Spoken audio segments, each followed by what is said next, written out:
Hello, my name is Kira Levake, and I will be reading Alice Through the Looking Glass, Chapter 9, Queen Alice. Okay. Well, this is grand, said Alice. I never expected I should be a queen so soon. And I tell you what it is, your majesty, she went on in a severe tone. She was always rather fond of scolding herself. It'll never do for you to be lolling about on the grass like that. Queens have to be dignified, you know. So she got up and walked about, rather stiffly just at first, as she was afraid that the crown might come off. But she comforted herself with the thought that there was nobody to see her. And if I really am a queen, she said, as she sat down again, I shall be able to manage it quite well in time. Everything was happening so oddly that she didn't feel a bit surprised at finding the Red Queen and the White Queen sitting close to her, one on each side. She would have liked very much to ask them how they had came there, but she feared it would not be quite civil. However, there would be no harm, she thought, in asking if the game was over. Please, would you tell me, she began, looking timidly at the Red Queen. Speak when you're spoken to, the Queen sharply interrupted her. But if everybody obeyed that rule, said Alice, who was always ready for a little argument, and if you only spoke when you were spoken to, and the other person always waited for you to begin, you see, nobody would ever say anything. So that— Ridiculous, cried the Queen. Why don't you see, child? Here she broke off with a frown, and after thinking for a minute, suddenly changed the subject of the conversation. What do you mean by if you really are a queen? What right have you to call yourself so?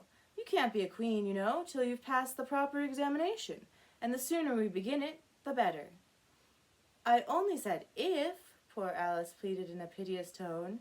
The two queens looked at each other, and the Red Queen remarked, with a little shudder, She says she only said if.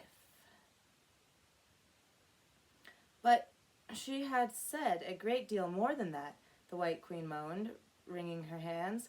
Oh, ever so much more than that. So, you did, you know, the Red Queen said to Alice. Always speak the truth. Think before you speak, and write it down afterward. I'm sure I didn't mean, Alice was beginning, but the Red Queen interrupted her impatiently. That's just what I complain of. You should have meant. What do you suppose is the use of a child without any meaning? Even a joke should have some meaning, and a child's more important than a joke, I hope. You couldn't deny that, even if you tried with both hands. I don't deny things with my hands, Alice objected. Nobody said you did, said the Red Queen. I said you couldn't if you tried. She's in that state of mind, said the White Queen, that she wants to deny something, only she doesn't know what to deny. A nasty, vicious temper, the Red Queen remarked, and then there was an uncomfortable silence for a minute or two. The Red Queen broke the silence by saying to the White Queen, I invite you to Alice's dinner party this afternoon. The White Queen smiled feebly and said, And I invite you. I didn't know I was to have a party at all, said Alice. But if there is to be one, I think I ought to invite the guests.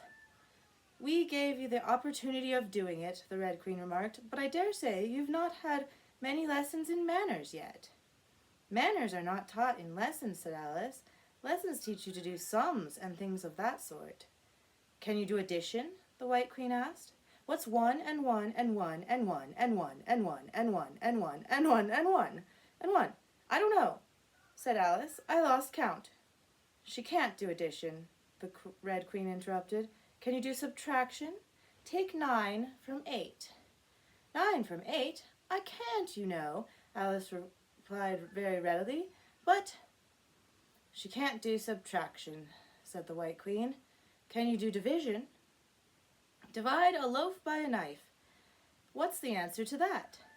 I suppose, Alice was beginning, but the Red Queen answered for her. Bread and butter, of course.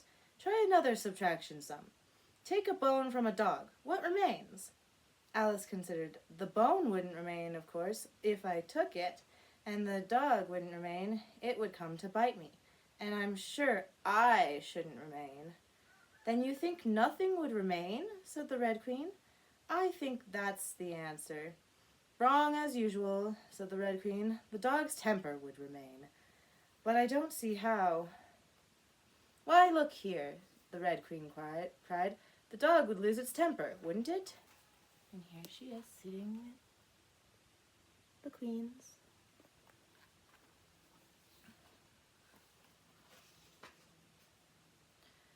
"The dog would lose its temper, wouldn't it?" "Perhaps it would," Alice replied cautiously.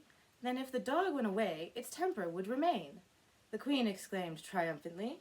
Alice said as gravely as she could, "They might go different ways," but she couldn't help thinking to herself, "What dreadful nonsense we are talking." "She can't do sums a bit," the Queen said together, with great emphasis. "Can you do sums?" Alice said, turning suddenly on the White Queen, for she didn't like being found fault with so much. The Queen gasped and shut her eyes. "I can do addition," she said, "if you give me time, but I can't do subtraction under any circumstances."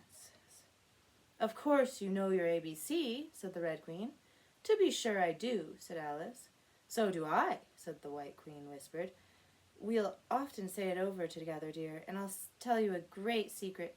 I can read words of one letter. Isn't that grand? However, don't be discouraged. You'll come to it in time." Here the Red Queen began again. "Can you answer useful questions?" she asked. "How is bread made?" "I know that," Alice cried eagerly. "You take some flour." "Where do you pick the flour?" the White Queen asked. "In a garden or in the hedges?" "Well, it isn't picked at all," Alice explained. "It's ground." "How many acres of ground?" said the White Queen. "You mustn't leave out so many things." "Fan her head," the Red Queen anxiously interrupted. "She'll be feverish after so much thinking." So they set to work and fanned her with bunches of leaves, till she had to beg them to leave off. It blew her hair about so. "She's all right again now," said the Red Queen. "Do you know languages? What's the French for fiddle-dee-dee?" "Fiddle-dee-dee's not English," Alice replied gravely. "Who ever said it was?" said the Red Queen. Alice thought she saw a way out of the difficulty this time. "If you'll tell me what language fiddle-dee-dee is, I'll tell you the French for it," she exclaimed triumphantly. But the Red Queen drew herself up rather stiffly and said, "Queens never make bargains." "I wish queens never asked questions," Alice thought to herself. "Don't let us quarrel," the White Queen said in an anxious tone. "What is the cause of lightning?" "The cause of lightning," Alice said very decidedly, for she felt quite certain about this, "is the thunder." No, she hastily corrected herself. "I meant the other way." "It's too late to correct it," said the Red Queen. "When you've once said a thing, that fixes it, and you must take the consequences." "Which reminds me," the White Queen said, looking down and nervously clasping and unclasping her hands. "We had such a thunderstorm last Tuesday. I mean, one of the last set of Tuesdays, you know." Alice was puzzled. "In our country," she remarked, "there's only one day at a time." The Red Queen said, "That's a poor thin way of doing things. Now here, we mostly have days and nights 2 or 3 at a time, and sometimes in the winter we take as many as 5 nights together, for warmth, you know." "Are 5 nights warmer than 1 night, then?" Alice ventured to ask. 5 times as warm, of course. But they should be 5 times as cold by the same rule." "Just so," cried the Red Queen, 5 times as warm and 5 times as cold, just as I am 5 times as rich as you are and 5 times as clever." Alice sighed and gave it up. "It's exactly like a riddle with no answer," she thought. "Humpty Dumpty saw it too," the White Queen went on in a low voice, more as if she were talking to herself. "He came to the door with a corkscrew in his hand." "What did he want?" said the Red Queen. "He said he would come in," the White Queen went on, "because he was looking for a hippopotamus. Now, as it happened, there wasn't such a thing in the house that morning." "Is there generally?" Alice asked in an astonished tone. "Well, only on Thursdays," said the Queen. "I know what he came for," said Alice. "He wanted to punish the fish because—" Here the White Queen began again. "It was such a thunderstorm. You can't think." "She never could, you know," said the Red Queen. "And part of the roof came off, and ever so much thunder got in, and it went trolling round and round the room in great lumps and knocking over the tables and things, till I got so frightened I couldn't remember my own name." Alice thought to herself, "I never should try to remember my name in the middle of an accident. Where would be the use of it?" But she did not say this aloud, for fear of hurting the poor Queen's feelings. "Your Majesty must excuse her," the Red Queen said to Alice, taking one of the White Queen's hands in her own and gently stroking it. "She means well, but she can't help saying foolish things, as a general rule." The White Queen looked timidly at Alice, who felt she ought to say something kind, but really couldn't think of anything at the moment. "She never was really well brought up," the Red Queen went on, "but it's amazing how good-tempered she is. Pat her on the head and see how pleased she'll be." But this was more than Alice had courage to do. A little kindness and putting her hair in papers would do wonders with her. The White Queen gave a deep sigh and laid her head on Alice's shoulder. "I am sleepy. I am so sleepy," she moaned. "She's tired, poor thing," said the Red Queen. "Smooth her hair, lend her your nightcap, and sing her a soothing lullaby." "I haven't got a nightcap with me," said Alice, as she tried to obey the first direction, "and I don't know any soothing lullabies." "I must do it myself, then," said the Red Queen. And she began. "Hush-a-bye, lady, in Alice's lap, till the feast's ready, we've time for a nap. When the feast's over, we'll go to the ball, Red Queen and White Queen and Alice and all." "And now you know the words," she added, as she put her head down on Alice's other shoulder. "Just sing it through to me. I'm getting quite sleepy too." In another moment both queens were fast asleep and snoring loud. "What am I to do?" exclaimed Alice, looking about in great perplexity. At first one round head and then the other rolled down from her shoulder and lay like a heavy lump in her lap. "I don't think it ever happened before that anyone had to take care of two queens asleep at once. No, not in all the history of England. It couldn't, you know, because there never was more than one queen at a time. Do wake up, you heavy things," she went on in an impatient tone, but there was no answer but a gentle snoring. The snoring got more distinct every minute and sounded more like a tune. At last she could even make out words, and she listened so eagerly that when the two great heads suddenly vanished from her lap, she hardly missed them. She was standing before an arched doorway over which were the words, "Queen Alice," in large letters, and on each side of the arch there was a bell handle. One was marked "Visitor's Bell" and the other "Servant's Bell." "I'll wait till the song's over," thought Alice, "and then I'll ring which bell must I ring?" She went on, very much puzzled by the names. "I'm not a visitor and I'm not a servant. There ought to be marked one Queen, you know." Just then the door opened a little way, and a creature with a long beak put its head out for a moment and said, "No admittance till the week after next," and shut the door again with a bang. Alice knocked and rang in vain for a long time, but at last a very old frog, who was sitting under a tree, got up and hobbled slowly toward her. He was dressed in bright yellow and had enormous boots on. "What is it now?" the frog said in a deep, hoarse whisper. Alice turned around, ready to find fault with anybody. "Where's the servant whose business it is to answer the door?" she began angrily. "Which door?" said the frog. Alice almost stamped with irritation at the slow drawl in which he spoke. "This door, of course." The frog looked at the door with his large dull eyes for a minute, then he went nearer and rubbed it with his thumb, as if he were trying whether the paint would come off. Then he looked at Alice. "To answer the door," he said. "What's it been asking of?" He was so hoarse that Alice could scarcely hear him. "I don't know what you mean," she said. "It speaks English, doesn't it?" the frog went on. "Or are you deaf? What did it ask you?" "Nothing," Alice said impatiently. "I've been knocking at it." "Shouldn't do that, shouldn't do that," the frog muttered. "Wexes it, you know." Then he went up and gave the door a kick with one of his great feet, You let it alone, he panted out as he hobbled back to his tree, and it'll let you alone, you know. At this moment, the door was flung open, and a shrill voice was heard singing. To the looking-glass world, it was Alice that said, I've a scepter in hand, I've a crown on my head. Let the looking-glass creatures, whatever they be, come and dine with the Red Queen, the White Queen, and me. And hundreds of voices joined in the chorus. Then fill up the glasses as quick as you can, and sprinkle the table with buttons and bran. Put cats in the coffee and mice in the tea, and welcome Queen Alice with 30 times 3.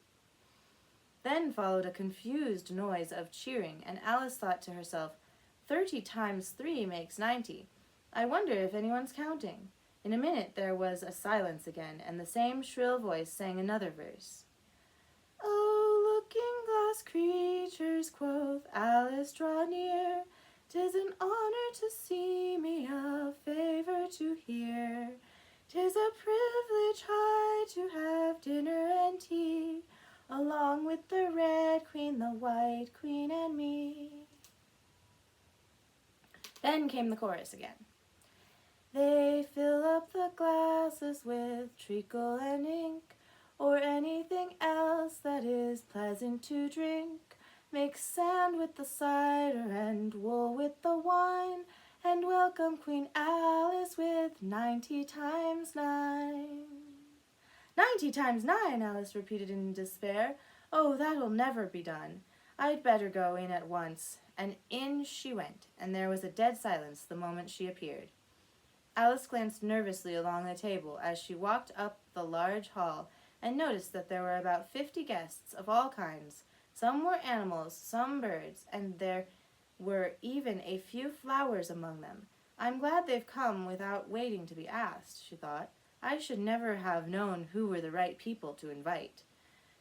There were 3 chairs at the head of the table. The Red and White Queens had already taken 2 of them, but the middle one was empty. Alice sat down in it, rather uncomfortable at the silence, and longing for someone to speak to. At last the Red Queen began. You've missed the soup and fish, she said. Put on the joint. And the waiter set a long leg of mutton before Alice, who looked at it rather anxiously, as she had never had to carve a joint before. You look a little shy. Let me introduce you to that leg of mutton, said the Red Queen. Alice, mutton, mutton, Alice. The leg of mutton got up in the dish and made a little bow to Alice, and Alice returned the bow, not knowing whether to be frightened or amused. May I give you a slice? She said, taking up the knife and fork and looking from one queen to the other. Certainly not, the Red Queen said very decidedly. It isn't etiquette to cut anyone you've been introduced to. Remove the joint. And the waiters carried it off and brought a large plum pudding in its place. I won't be introduced to the pudding, please, Alice said rather hastily, or we shall get no dinner at all. May I give you some? But the Red Queen looked sulkily and growled, Pudding, Alice. Alice, pudding. Remove the pudding. And the waiters took it away so quickly that Alice couldn't return its bow. However, she didn't see why the Red Queen should be the only one to give orders, so as an experiment she called out, Waiter, bring back the pudding! And there it was again in a moment, like a conjuring trick. It was so large that she couldn't help feeling a little shy with it, as she had been with the mutton. However, she conquered her shyness by a great effort and cut a slice and handed it to the Red Queen. What impertinence, said the pudding. I wonder how you'd like it if I were to cut a slice out of you, you creature. It spoke in a thick, suety sort of voice, and Alice hadn't a word to say in reply. She could only sit and look at it and gasp. Make a remark, said the Red Queen. It's ridiculous to leave all the conversation to the pudding. Do you know, I've had such a quantity of poetry repeated to me today, Alice began, a little frightened at finding that the moment she opened her lips there was dead silence, and all eyes were fixed upon her. And it's a very curious thing, I think. Every poem was about fishes in some way. Do you know why they're so fond of fishes all about here? She spoke to the Red Queen, whose answer was a little wide of the mark. As to fishes, she said very slowly and solemnly, putting her mouth close to Alice's ear, Her White Majesty knows a lovely riddle, all in poetry, all about fishes. Shall she repeat it? Her Red Majesty's very kind to mention it, the White Queen murmured into Alice's other ear in a voice like the cooing of a pigeon. It would be such a treat. May I? Please do, said Alice very politely. The White Queen laughed with delight and stroked Alice's cheek. Then she began. First the fish must be caught. That is easy. A baby, I think, could have caught it. Next the fish must be bought. That is easy. A penny, I think, would have bought it. Now cook the fish. That is easy, and will not take more than a minute. Let it lie in a dish. That is easy, because it is already in it. Bring it here. Let me sup. It is easy to set such a dish on the table. Take the dish, cover up. Ah, that is so hard that I fear I am unable. For it holds like glue, holds the lid to the dish while it lies in the middle, which is easiest to do. Undish cover the fish, or dish cover the riddle. Take a minute to think about it, and then guess, said the Red Queen. Meanwhile, we'll drink to your health. Queen Alice's health, she screamed at the top of her voice, and all the guests began drinking it directly, and very queerly they managed it. Some of them put their glasses upon their heads like extinguishers and drank all that trickled down their faces. Others upset the decanters and drank the wine as it ran off the edges of the table. And 3 of them, who looked like kangaroos, scrambled into the dish of roast mutton and began eagerly lapping up the gravy. Just like pigs in a trough, thought Alice. You ought to return thanks in a neat speech, the Red Queen said, frowning at Alice as she spoke. We must support you, you know, the White Queen whispered, as Alice got up to do it, very obediently, but a little frightened. Thank you very much, she whispered in reply, but I can do quite well without. That wouldn't be at all the thing, the Red Queen said very decidedly. So Alice tried to submit it with a good grace. And they did push so, she said afterward when she was telling her sister the history of the feast. You would have thought they wanted to squeeze me flat. In fact, it was rather difficult for her to keep in her place while she made her speech. The 2 queens pushed her so, one on each side, that they nearly lifted her up into the air. I rise to return thanks, Alice began, and she really did rise as she spoke, several inches, but she got hold of the edge of the table and managed to pull herself down again. Take care of yourself, screamed the White Queen, seizing Alice's hair with both her hands. Something's going to happen. And then, as Alice afterward described it, all sorts of things happened in a moment. The candles all grew up to the ceiling, looking something like a bed of rushes with fireworks at the top. As to the bottles, they each took a pair of plates, which they hastily fit on as wings, and so with forks for legs went fluttering about in all directions. And very like birds they look, Alice thought to herself, as well as she could in the dreadful confusion that was beginning. At this moment she heard a hoarse laugh at her side, and turned to see what was the matter with the White Queen. But instead of the Queen, there was the leg of mutton sitting in the chair. Here I am, cried a voice from the soup tureen, and Alice looked again just in time to see the Queen's broad, good-natured face grinning at her for a moment over the edge of the tureen before she disappeared into the soup. There was not a moment to be lost. Already several of the guests were lying down in the dishes, and the soup ladle was walking up the table towards Alice's chair and beckoning her impatiently to get out of its way. I can't stand this any longer, she cried as she jumped up and seized the tablecloth with both hands. And here she is, seizing the tablecloth.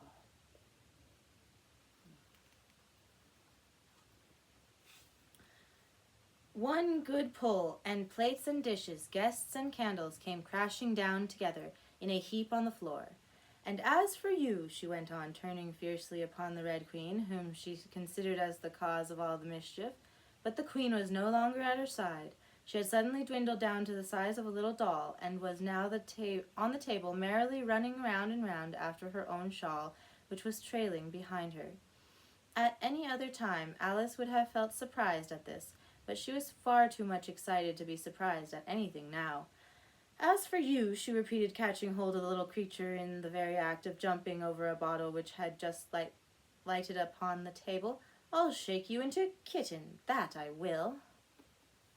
Chapter 10. Shaking. She took her off the table as she spoke, and shook her backward and forward with all her might. The Red Queen made no resistance whatever, only her face grew very small and her eyes got large and green, and still, as Alice went on shaking her, she kept on growing shorter and fatter and softer and rounder. And... Chapter 11. Waking. And it really was a kitten, after all. Chapter 12. Which dreamed it? Okay, I'll do that one next time. That's the last chapter of this book. Thank you for watching.